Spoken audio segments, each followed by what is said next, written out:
And I'm Mark. We're getting our green on today. Talking about organic architecture and sustainable homes with expert guests. Designer Tracy Hutson, well known for her work on Extreme Makeover Home Edition. And the not-so-big house trend-setting author and architect, Sarah Susanka. Called a father of the green building movement, Green Builder Media co-founder Ron Jones. And sustainable designer Kelly LaPlante. Right now on My Fix It Up Life.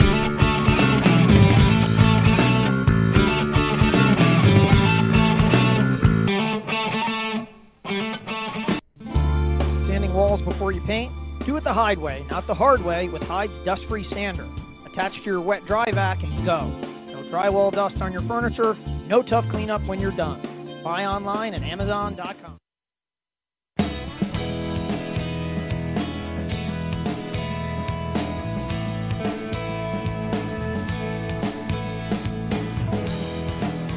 Mark, you're inside My Fix It Up Life. You know what? I'm here every day. It's where we make our home, make our lives together, make happiness and joy. And I'm very excited because I've been doing a lot of reading. I've had a lot of really awesome books to read lately. And actually, books that we've had for a long time, like The Not So Big House and Feathering the Nest. And, well, of course, we get this magazine. All the time, too.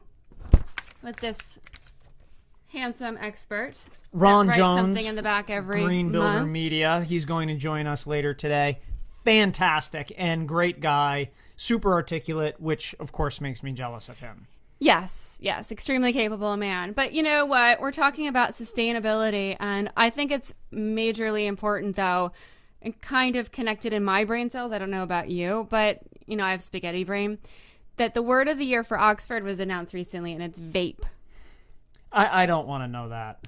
Which kind of speaks to the whole thing about, sustainability and indoor air quality and everything, because I saw a study done that actually vaping affects indoor air quality negatively. Like, you think that it might be better, but it's really actually not helping as much as you think it would. It's one of those things that might be less bad, but they haven't spent a lot of time studying it and all that, but it might just be less bad, which should be differentiated from actually good. Those are two different things, and it's actually, that happens in life all the time. Hey, I'm not eating Cheerios anymore, but I am eating a whole bunch of Oreos to make up for. Okay, the glass of milk makes Captain Crunch less bad. True. But it's not NutriBullet. It's not a steak or a piece of chicken. Well, you know what? Even Captain Crunch needs to get his dairy and his vitamin D, and I think it's really good that you're giving that to him. So good, though. But I do want to share something, though. One of our guests today, Tracy Hutson, from her book, that, it's a few years old, but still wildly relevant, too. But she shared this quote, which I think, I don't know if you ever heard, from Dorothy Draper. If you don't know who she is, she's kind of amazing in the field of interior design. But she says that birds are so much wiser than me. A robin builds a nest for robins. A seagull builds a nest for seagulls. They don't copy each other or build themselves nests as described in the Birds Decorating magazine. I'm not really sure I understood that or why you're saying it. I'm saying it because, thinking about sustainability and everything, it's an organic way of thinking about natural materials and having an approach to the environment that you kind of, I guess, intuit in a way that birds and animals that we aren't. So we're always looking stuff up in books. I'm constantly researching things, but there's something like you have a sense for like what is right and what is wrong inside of your soul parts. And for a show that's so esoteric, no one will know about it or understand what we're saying, because we will get to brass tacks and things you can do. Yes. And things that make sense for going green, sustainability, architecture, not being too big. But stand by for a small second. We got to go to break. We'll be back with more on My Fix It Up.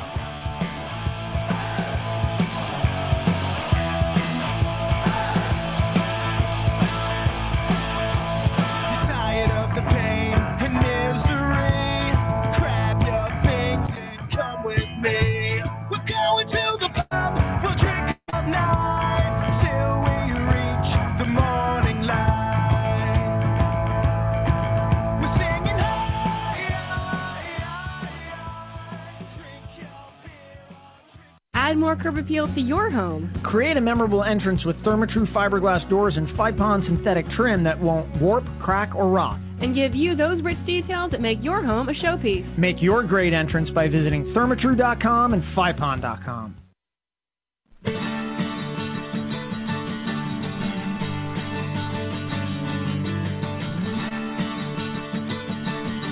Mark?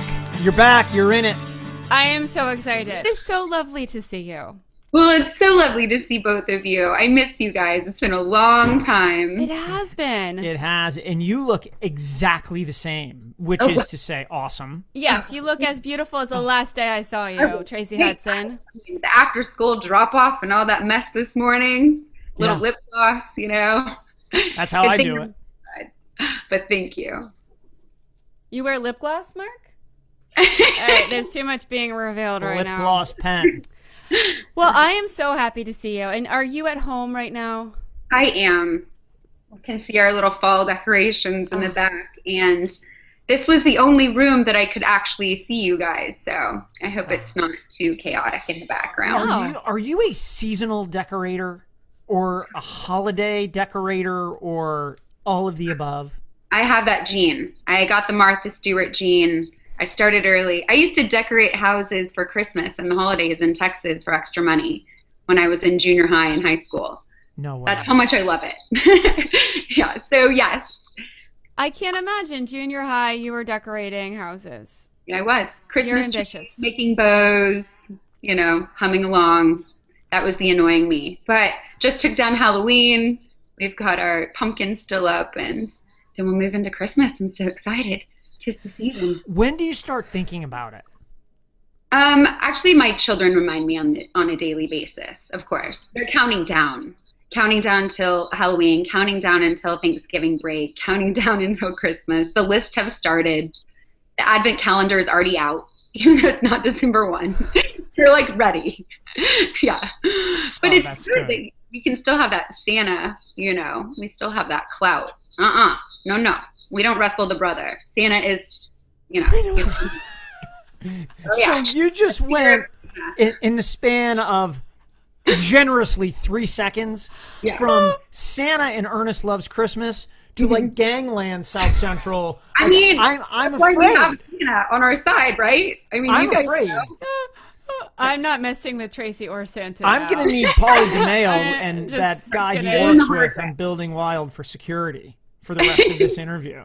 Tuffy. It's going to be really good. I'm sure you guys were just fine this year. Don't worry. So well, I have to say, I was re-looking through your book, which is beautiful. Oh, thanks. It's absolutely a beautiful book. So anybody who is expecting a baby should look up Feathering the Nest on Amazon and get it, because it's just beautiful and it's inspirational, and you go through all the different kinds of styles that are still really extremely popular and relevant, and it's been a few years. And the emotions of the experience too, nesting. And yes. Well, thanks. the whole thing. I'm glad that you guys revisited the book.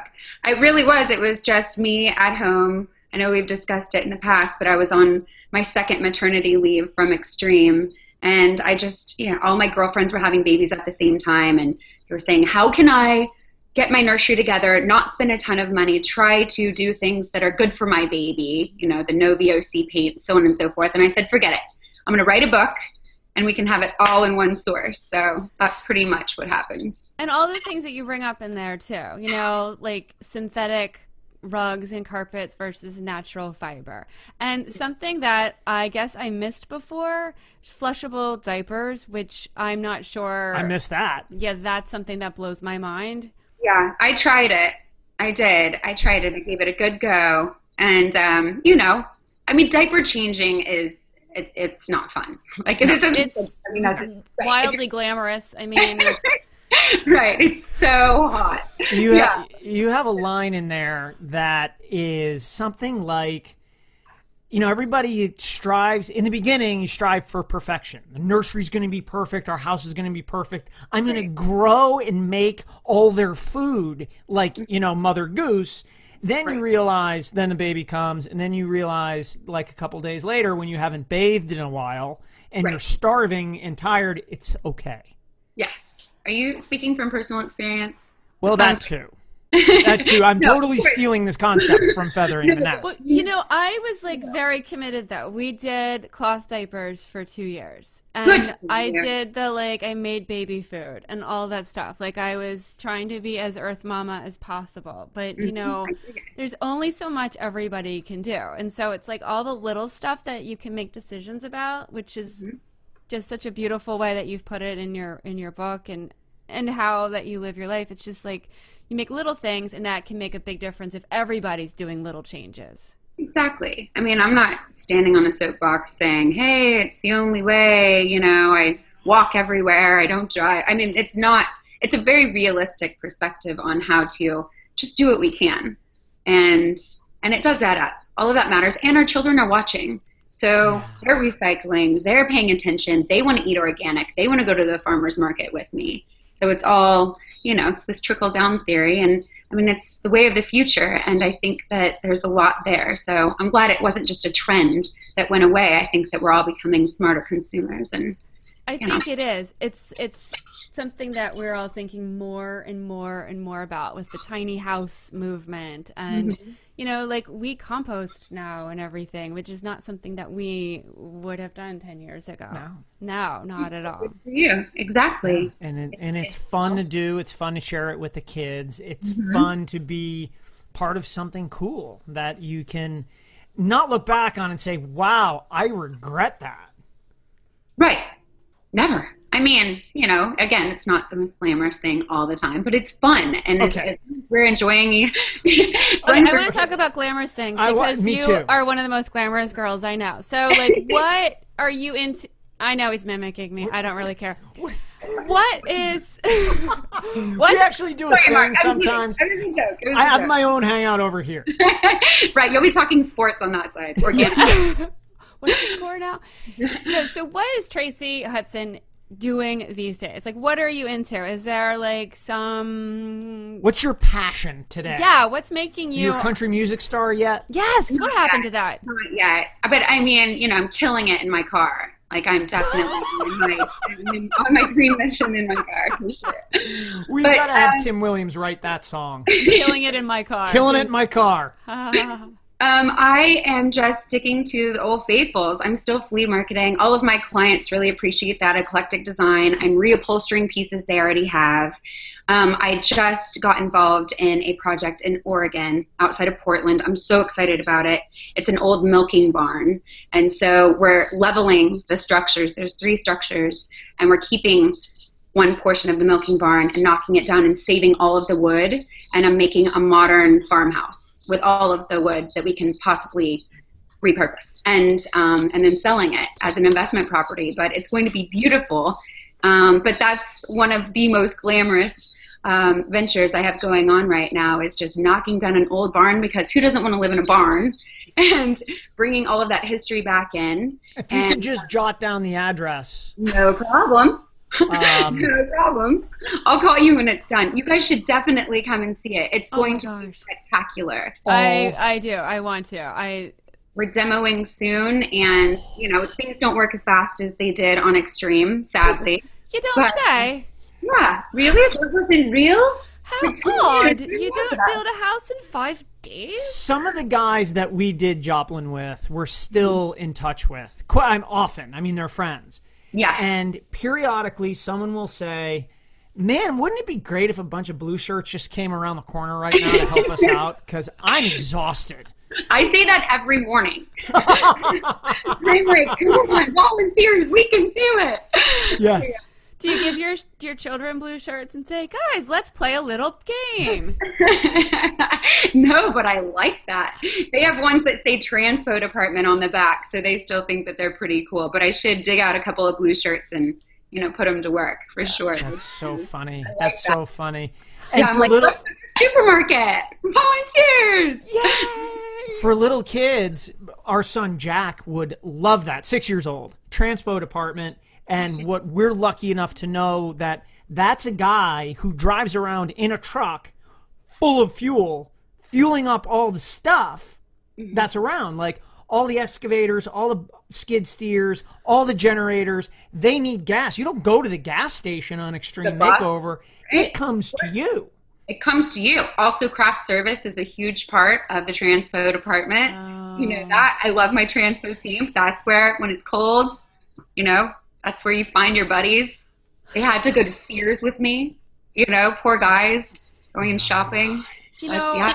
we have to go to break in just a few seconds. But I'm really sad that you're not on like a lot of shows. Can you be on TV more? Can you be on TV more?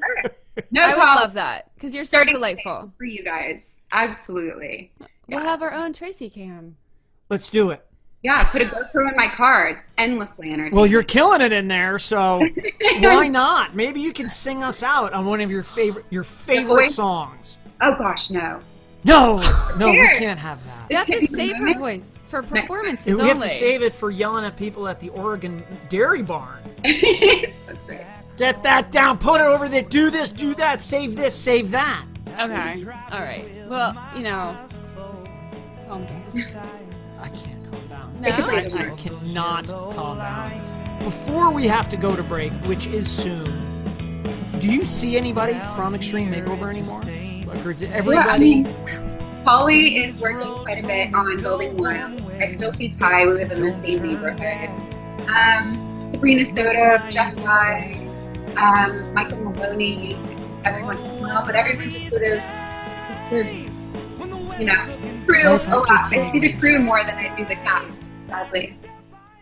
Well, we do have to go to break, Mark, so let's say goodbye to the gorgeous and lovely Tracy Hutson. Everyone buy this book. Thank you. Feathering the Nest.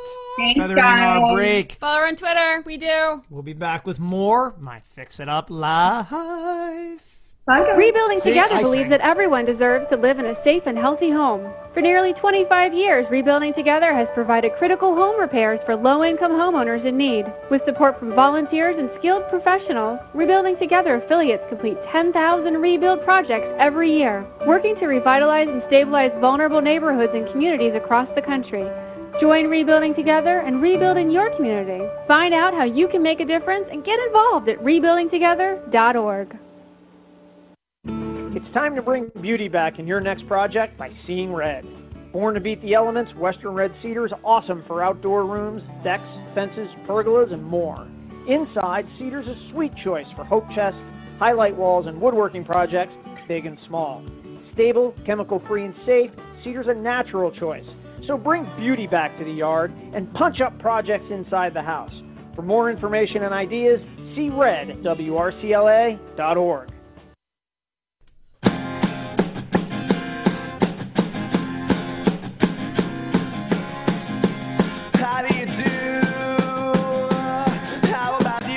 You are back inside My Fix It Up Life, and we are here talking green, organic, sustainability, right sizing, cool sizing, all kinds of sizing for living now, today, and into the future as partners with the planet.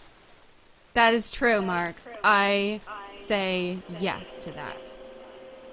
And we are also joined by super famous, by the way, who probably never intended to get that way, Sarah Susanka. I have a bone to pick with you. Uh-oh. Okay? This could be my fault. Possibly. Your name, I'm desperate to call you Susan Sarasanka. Oh, yeah. And I am so sorry. I've known about your books and respected and all that for, I cannot. Respect, admire, and all of that. It's like the president walking, president of the United States walking in the room. You're like, hey, Bobby. Yeah. Like, what are you talking about, sir? Yeah, did that happen to you, though? Do people it does. call you? It happens all the time. So the real name is Sarah Susanka. And so the last name has Susan within it, and so it confuses everybody. But so I've actually had somebody correct me. No. Oh, that's hilarious. Okay, unless it was your mother, you should not be listening to them about correction of your name. It was funny. But anyway, so it's Sarah Susanka. Yeah, I know. And we're introducing the show. I looked at it. I read it because I've done it 1,000 times. So I apologize. How can I blame you for it? No problem. Well, the book, The Not So Big House, ginormous. I mean, what a huge impact that book made, and how popular, how extraordinarily popular it became. And, you know, all of the books and everything that have come after that, too, have been really kind of important. And now it's what? Is it like 15 years later? Yeah. Has it been? The first one came out in September of 1998. So quite a long time. And now the whole tiny house thing. Everyone's talking about going small and the tiny house movement and building houses on the backs of trailers and all of like, how small can you go? It seems to be the opposite there of what it used to be, is like, how big can you build? And I'm so curious to find out what you think of all of that that's going on now, 15 years after. Sure. Well, I'll tell you, let me give you a little bit of clarification first so people understand what not so big means, and then let's talk about tiny. Okay. So when I talk about not so big, I'm really trying to get people to use their dollars, the money they have available, to build space that they actually use every day. So I grew up in England, and I saw, in England we lived much more formally. So we used our formal living rooms and formal dining rooms. And when I moved to this country, as a teenager, I was looking at my friends' houses and I thought, why do they build these formal spaces when they apparently never use them, and yet they're decorated to the nines? And it seemed like such a waste of money. So what I started to talk about initially and then write about in the Not So Big House is how to build about a third less square footage, but build it for the way you really live. So build it for you. So the reason that that message, I think, got through so loud and clear was that all of our professionals, the real estate agents, the appraisers, the bankers, many times the designers and builders are encouraging people to build more square footage than they need, and then they don't have the dollars to make it beautiful. So my real goal is, how do you make the space that you live in better rather than bigger? And so now we go to the tiny house movement, and it's that to an extreme. So I don't personally design tiny houses, though I've actually lived in one for a couple years while I was in college, and learned so much about how little you can live on. That you don't need a lot of space. And when you have a few really prized possessions in a beautiful space, you feel wonderful. It's incredible, very liberating. But you can take that same idea and with a little bit more space, still have a really wonderful place. 1 second. Hydration is key. Oh, it is. Hydration is very important. Excuse me. Yeah, still have a really, really wonderful place to live. Plenty of square footage. Do you consider yourself? I need a second to formulate this thought. An accidental philosopher, as you, so you're an architect. You know about houses, the technology, right, the design of a home, of course.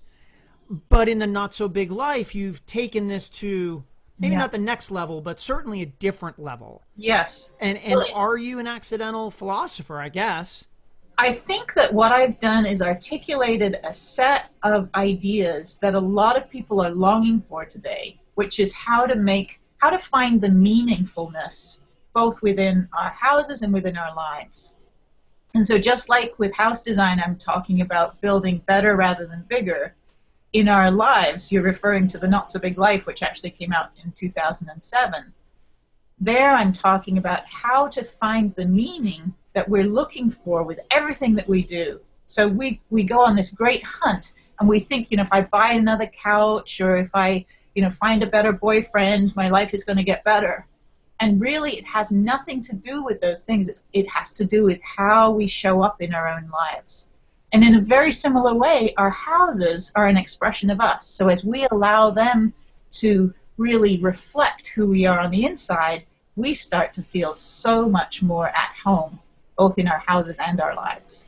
Wow. If you'll excuse me, I have to cancel several orders I've placed recently. That coffee table, it's out. Canoe, I don't even know how to use that. Can you hold on for a while? Drum set. Cancel the drum set. The drum set. We don't need that. I don't need that. No, I don't need that. So to use, I guess, the general term, and millions and zillions of people live in them for all kinds of different reasons, but McMansion. Right. And that covers all kinds of different houses. Is there an element, though, in that word that you sort of identify with that makes it a McMansion, and in a way that someone who lives there who likes what you're talking about, because they might have moved there for the school district and that was the house for sale. And I get asked this question a lot, actually. Or you're living in a house, you know it's bigger than you need, you know it's sort of amorphous, it doesn't have a personality to it. There are things that you can do to make that house really fit you. I've got 9 books in the Not So Big series, and one of them is called More Not So Big Solutions for Your Home.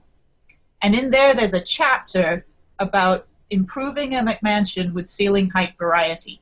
And it's just what you need to make that house really tailored to fit you and your family, so it feels more like a tailored suit than a sack.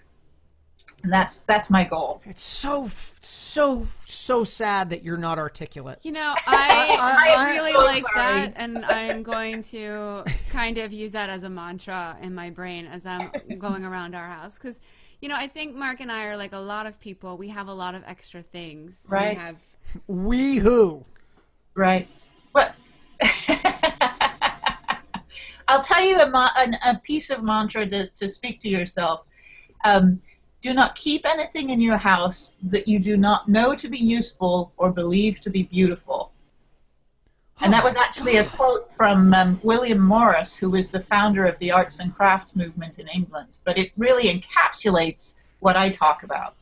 Yes, and it's that thing where you feel like you should keep things because someone gave it to you. Like, you feel obligated because you inherited this, or you know, Susie gave it to you, or, you know, she might come over and ask where that thing is that she gave you. And that's happened to me before, where I've gotten rid of things, and then a friend comes over and is like, where's the, Yeah, I just tell them, anymore. You know what, it stunk.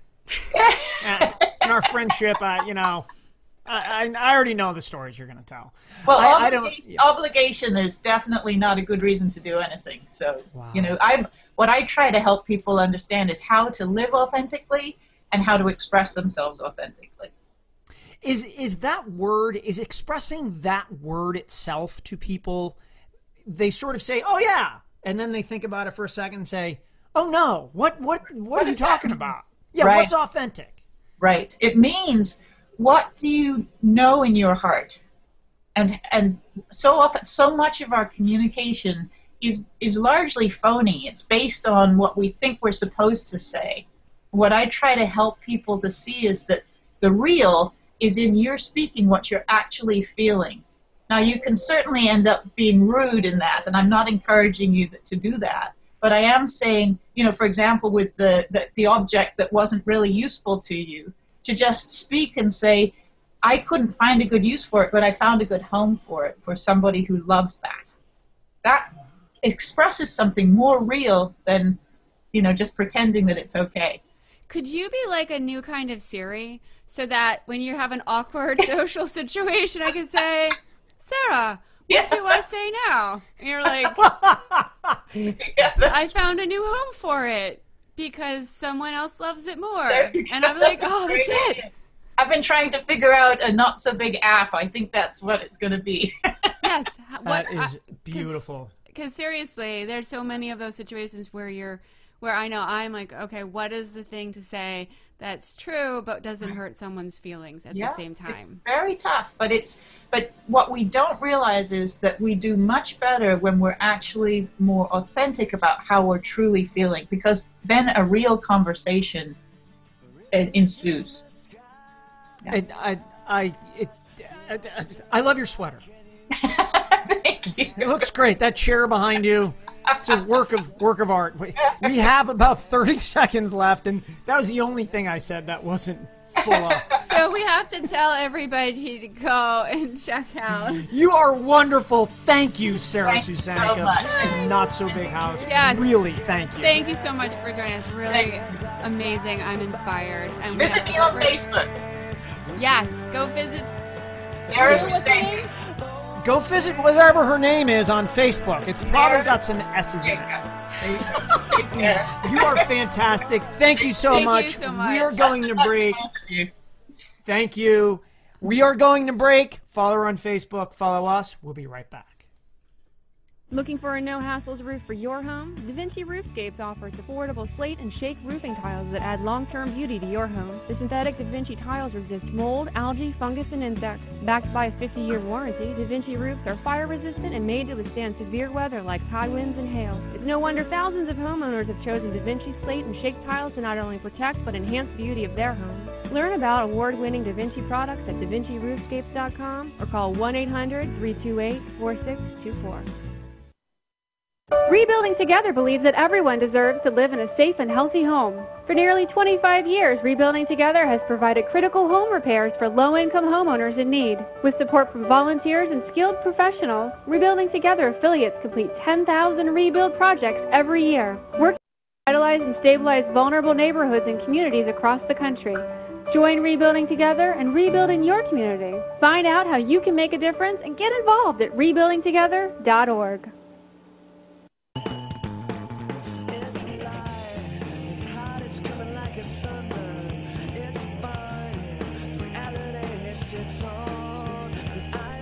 And you are inside my fix-it-up life with my husband, Mark. Oh, Mark. That's when I talk, right? Mark. Mark. And it's a really hard Mark. name to pronounce. And, you know, yesterday when I was picking up Jack from school, there was, he does the aftercare program on that day, and there was one of the women that runs it. She was making ornaments for all the children. Right.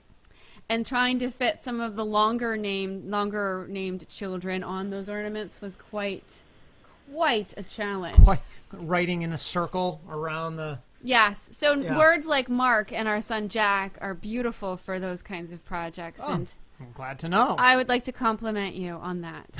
Appreciate it. Yes. Appreciate it to no end. So we are talking about sustainability today, and we're talking about all kinds of, from all different directions, from carpets to building to living small. To carpentry, to Yes.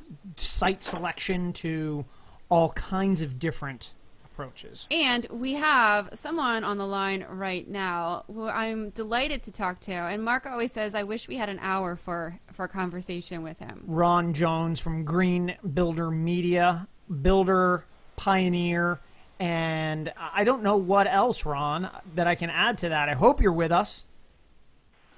I am, and it's a pleasure to be here. How are you guys? We are doing absolutely fantastic and delighted to talk to you. And, you know, I'm glad that you are on the line because I heard that if it was a good day, you'd be out building and not talking to us. You know, that's true. We're looking at a lot of snow up here in the mountains of Colorado, and so you got me close to the phone. Thank you, Mother Nature, for bringing Ron to us. I appreciate you. How much snow is snow for you out there? You know, it'll come and go this time of year, but we already have, up where our current project is, there's already better than a foot up there. And the roads will be iffy for a little while, and then we won't have any access at all except by snowmobile until about probably April. So this is a summer warm weather build only? Is that what I'm picking up there? No, we're going to be, we're building for all seasons, but access will be a challenge at times. But we fully intend to be able to enjoy the project anytime we choose to once we have it completed. Oh, that's great. That's great. Now, is this the Mariposa Meadows that I read about at Green Builder magazine?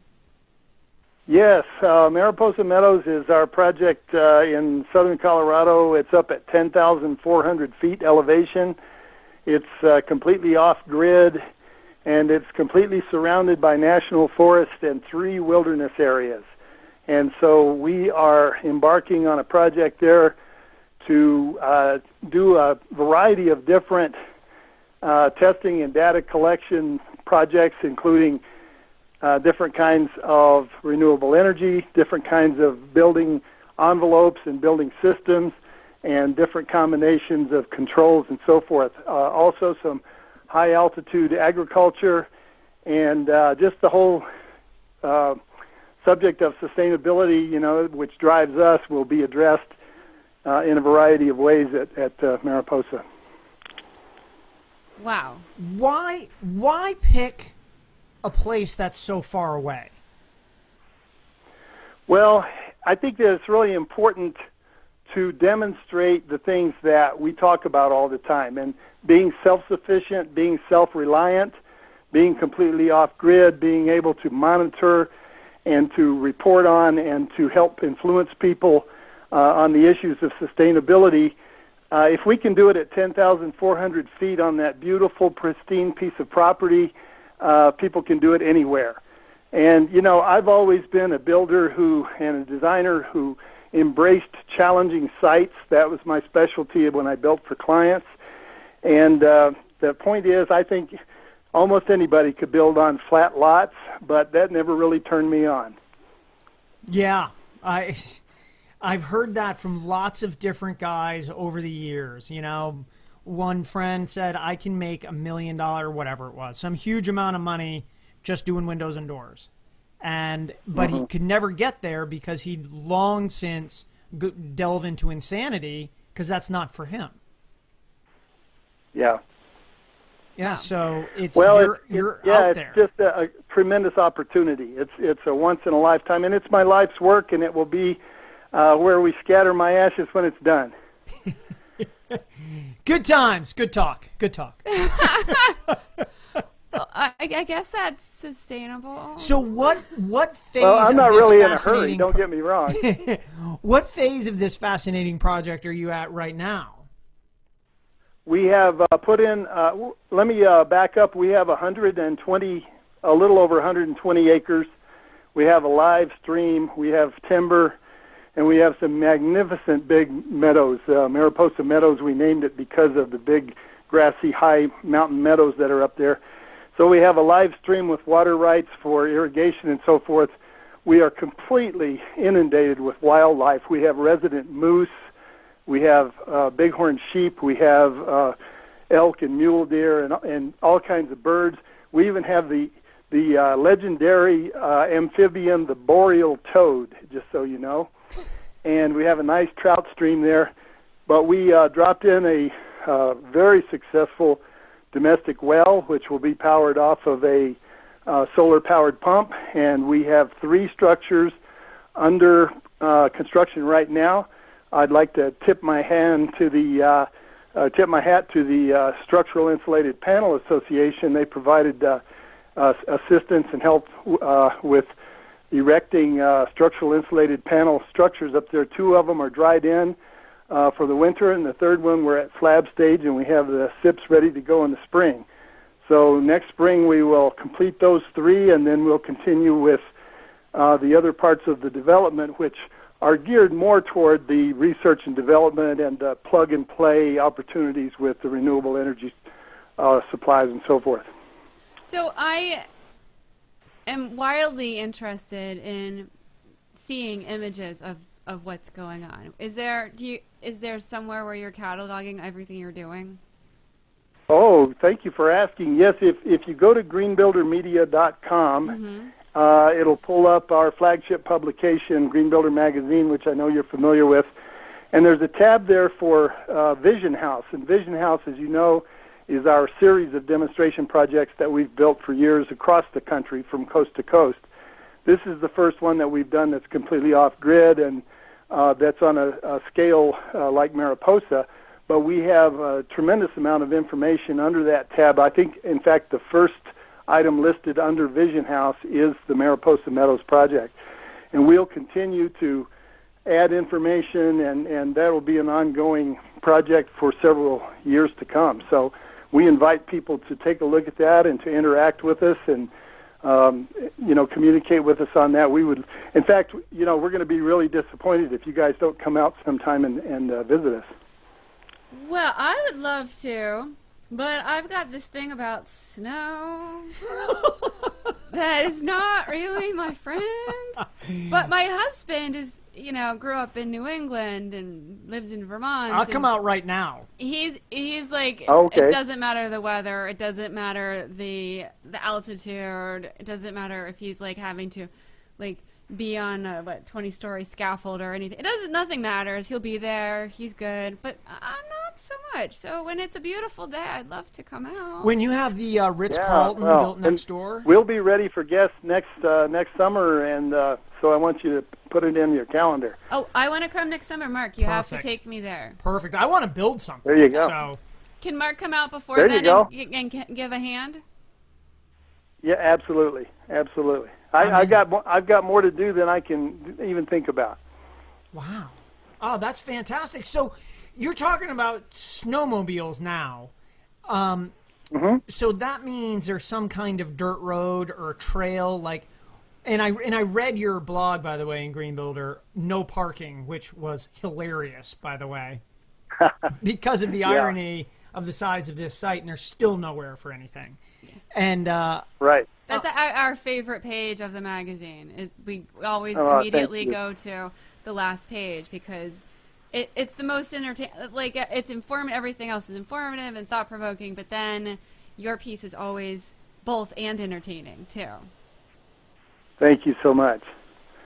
Well, accessing the property takes place by a county-maintained U.S. Forest Service forest road, and they close it down in the wintertime, and so the access then is by snowcat or snowmobile or snowshoes or some other method of transportation. We're not allowed to use wheeled vehicular traffic to access the property at that point, but we can come and go anytime we want, as it's a private holding. Right, so you've got to use you can't like drive four-wheel drive trucks up there. You got to use a snow machine. That's correct. The road is actually closed to wheeled access, and there's a groomed snowmobile trail that we can access the property on.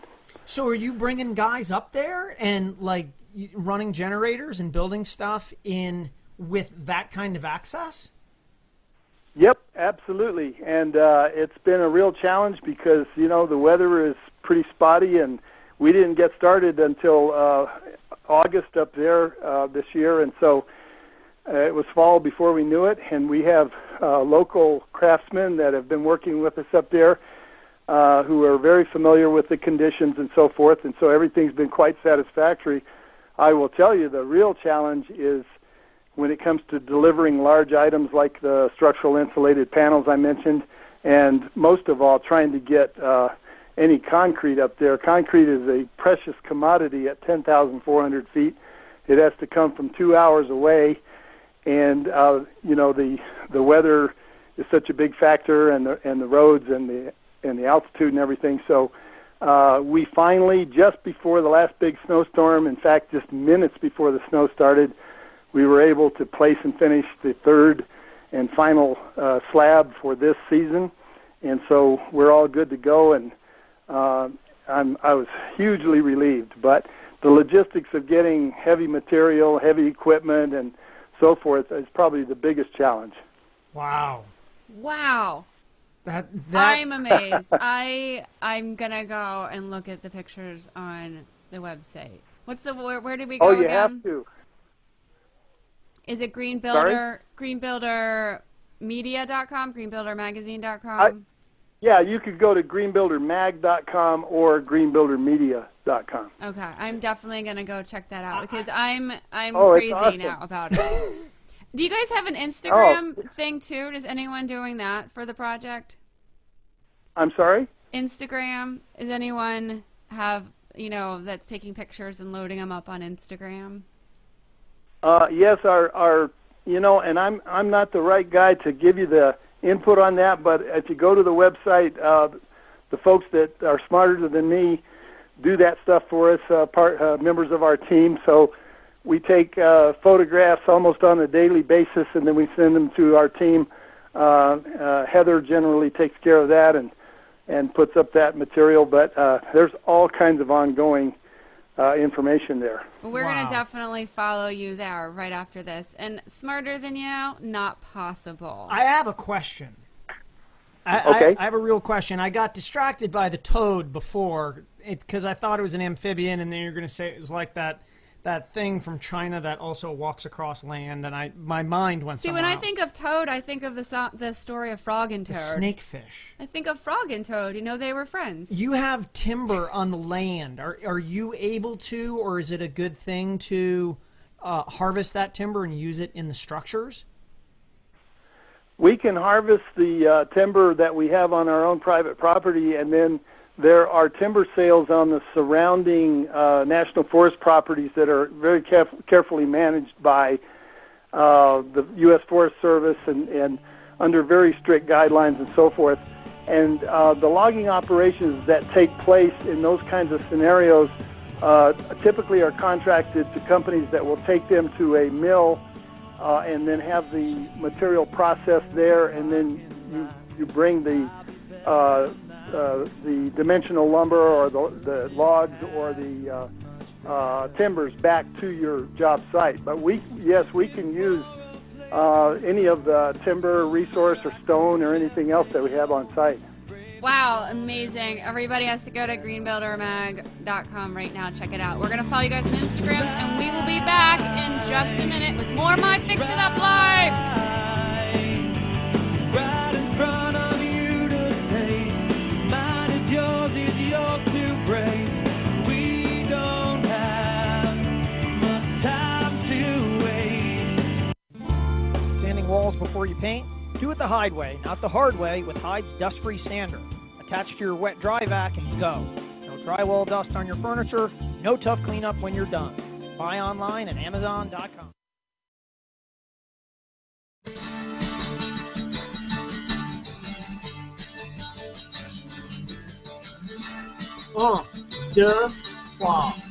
French. You're back inside My Fix It Up Life with my wife, Teresa. And my husband, Mark. And I'm really excited about what we're about to talk about. Yes, I am too, because I think we live it, I think we breathe it, but I don't think at some levels we, or even you listening, know what it is when we talk about eco-friendly, green. What does that mean? Where can you bring it into your life, from structure to design to just living every day? And we are joined by what she likes to call herself, Daredevil designer Kelly LaPlante. Daredevil. I love that because I read your bio and your website, kellylaplante.com, and honestly, first, hilarious. Second, one of the best reads I've had in a while because it's funny. And third, you're jammed with activities. I'm Daredevil and a serial entrepreneur. Ooh, I like that, a serial entrepreneur. I think we do. Yes. I think that's curious. That just speaks for, like, curiosity. You have probably genuine, constant curiosity about life and things. I do. Yes. And improving upon things. I see something and I want to make it better. I figure out how I can make it better, which is probably how I fell into this whole. You are touted, Kelly, as like a green designer, eco-friendly designer, all of those words that people use, sustainable and everything. And you know, starting out being just a designer and then sort of like evolving into being really conscious about, you know, the planet and making things that are beautiful but yet are sustainable as well. And you spent some time doing a little bit of TV work on HGTV and everything like that throughout your evolution of your wonderful career. And I'm curious, you know, doing those kinds of shows on TV, how has that sort of informed the way that you design now? Well, I was lucky to do several TV shows that were really about being green. I did Big Ideas for a Small Planet, I did Greenovate, and so that was fantastic because they wanted to show me being green. Some of the other shows I did were not specifically about being green, and that was really tough because production is not really green by design. It's actually pretty wasteful. And so to try to have those things in place for myself, because you know they're never going to show on TV that you're being eco-friendly. That's not important to them. To try to show that or to make that important to myself, it's tricky. But it's a great challenge, and I think how I take that into my life now is having to sort of be on that way and really be thinking and on the ball and really just thinking like on your toes all the time. Okay, I have 3 hours to pull off X, whatever it happens to be, and I need to do it eco-friendly because that's important to me. How am I going to do that? That was a great skill to learn because now I know I really can do it in any sort of situation. And that's kind of what I was sort of thinking about because, you know, we've done some TV stuff too, and it's almost like they don't know you have to build something. It's just total chaos. And it's a lot of fun, and I love the crews, and I love the chaos. I think the chaos is actually a lot of fun. It challenges you, and it pushes you, but it doesn't allow you a lot of luxury to care about things. So that's tricky. It's really tricky. Well, I have to say that I ordered your book, and it hasn't arrived yet, and I'm very excited to read it. And I looked up how to pronounce it, too. And then I thought I was pretty fancy, and I pronounced it to my husband, and he said that it just means ecology. And I was sad. And now because we're going to have a secret, not tell anyone what the title of her book is. Right. I'm just having a sad moment right now. Ecologique.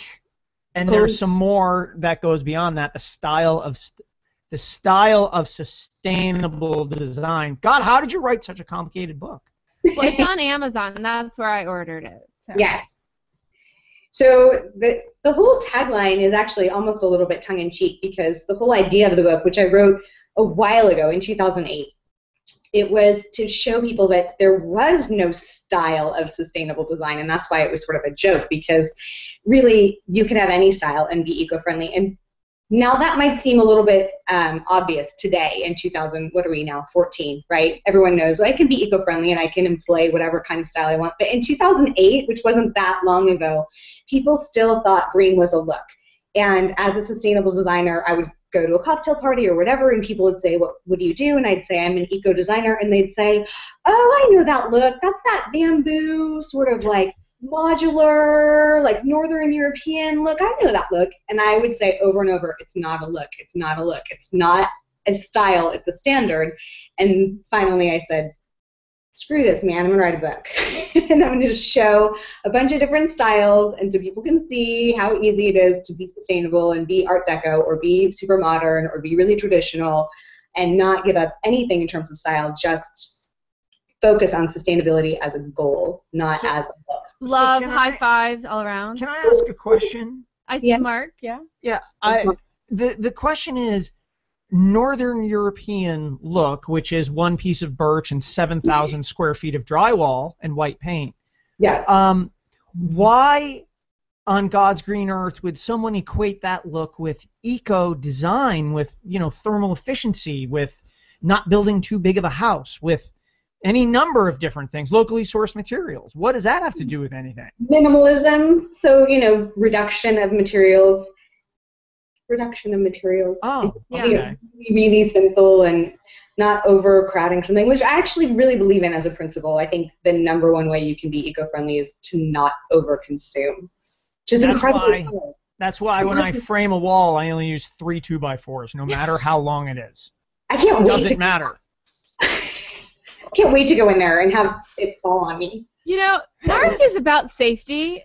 Right after being environmentally conscious, green. He paints himself green and he puts up the 3 pieces of wood. That's it. That's all you need. It's safe. It's all about, he's just really about the children and making sure. Yeah, that's right. Because he only builds buildings for children, right, honey? That's exactly it. Yeah. Don't you worry about that. Safety all the way. But and you raise a good point because you wrote that book back in 2008. But it's still 2014. It's so relevant. It's so relevant. Why do you think so? I mean, so I look at it and I'm like, it feels like a yearbook to me. Like when you're a senior and you look at your freshman yearbook and you're like, oh my God, what was with my hair back then?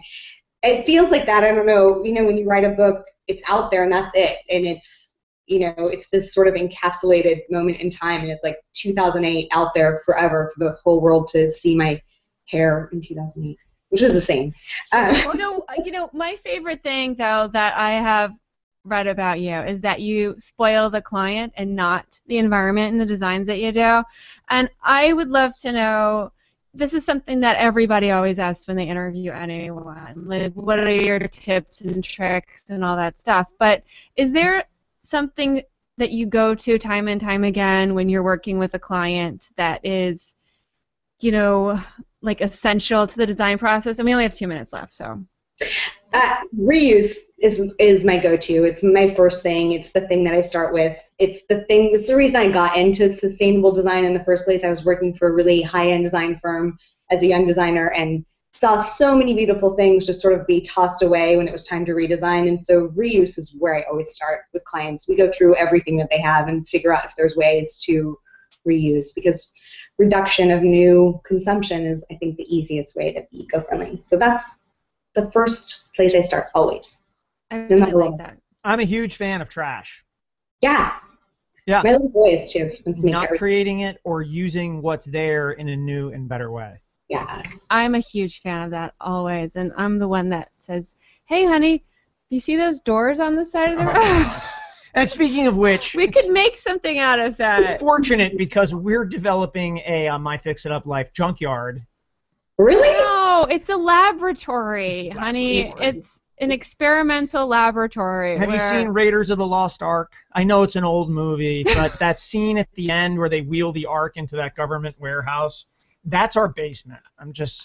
Maybe I shouldn't say that in public. You're ready for that.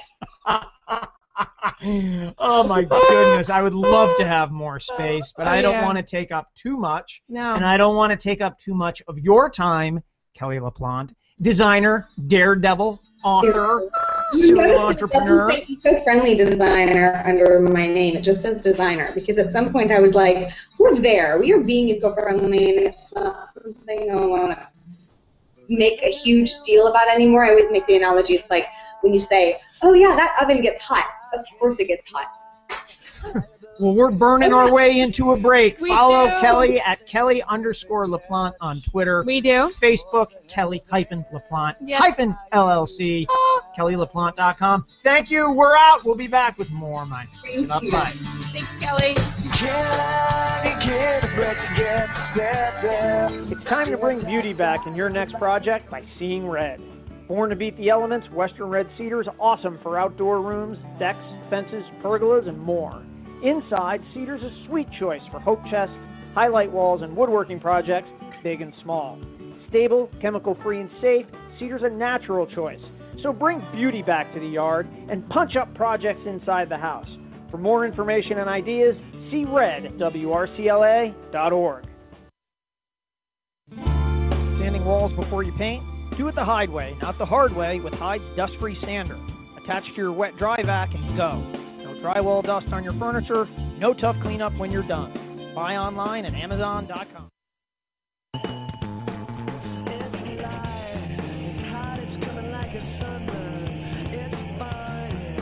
And Back inside My Fix It Up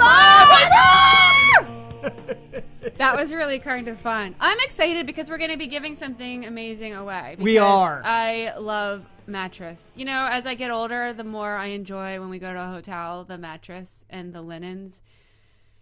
I think that's a universal thing, though. But we are giving away Sleep Innovations 14-inch Memory foam. I forget what you said. It sounds queen size, amazing. Sleep Innovations It's mattress. like worth $1,000. We have a winner. Christy Deanna Balser. You get a good night's sleep, and to stay consistent with our theme, and which is why Sleep Innovations gave this to us, to give away is there's nothing greener than health. No. Taking care of yourself, every doctor visit you don't have. Every pill you don't have to take. That's green. That's living the good life. Yes, and it is. Huge pillar of that is a good night's sleep. And I'm excited for everybody who joined us today on My Fix It Up Live talking about sustainability and our wonderful guests. They are just so delightful, and all of them have been inspiring sustainability for a very long time. So high fives to all of them. Follow them on Twitter. I want to also leave you with a quote, honey. Oh, good quotations to be or not And to it's be. so appropriate for sustainability and a good night's rest. When I count my blessings, I count you, Trace. Oh, I know. So check out our videos, not that one, on YouTube. Visit us at myfixituplife.com. Like us on Facebook. Tell Follow your us on friends Twitter. about us. Talk to us on all those places too. We'd like to get inspired by you and see your awesome photos. Love it. And join us on our Hangouts on Google+. I think that's it. I think that's all the places we are. And join us for our next edition of My Fix It Up Life. We're out!